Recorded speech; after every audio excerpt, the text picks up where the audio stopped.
Andro Zoma, ny 20 Oktobra no anatanterahana ny fiodinana voalohany amin'ny fifidianana filoham-pirenena voalohany Repoblika faha-efatra raha ny tety andro raikitra navoaka ny Senita omaly.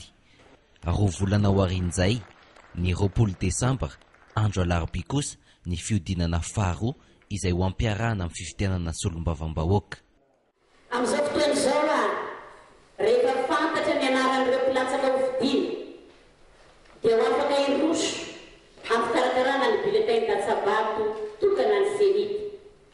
Rehefa voafaritry ny endrika izany bulletin datsabato tokana izany dia hirosona ny fanitana azy ary mbola aparitaka isaky ny birao mpifidianana manerana ny nosy izy ireny aorian'ny fanitana azy.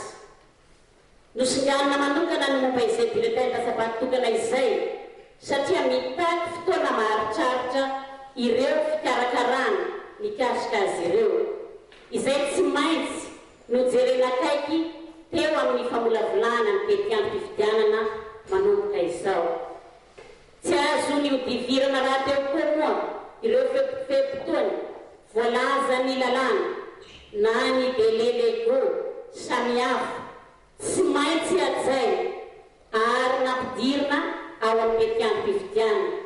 Ao anatin'izany ohatra ny fametram-pialana ireo kandidà manam-pahefana ara-politika 70 andro farafahatarany alohan'ny valinandro anaovana fifidianana. Izany hoe farafahatarany amin'ny faha-20 ny volana aogosta izao dia tsy maintsy miala na manao pétition. 13 ireo kandidà andray anjara amin'izany fifidianana izany raha ny lisitra navoaka ny CES ny alarobia teo. Ministra am-perinasa ao anatin'ny gouvernemanta tetezamita ny 4, parlemantera, masovo any ivelany ary filohan'ny délégationna manokana. Anana fotoana izy ireo anitsiana ny loko na ny tsara amantarana azy. Ny alatsinain'izao kosa farafahatarany no iandrasana ny fametram-pialana ireo tokony hanao izany.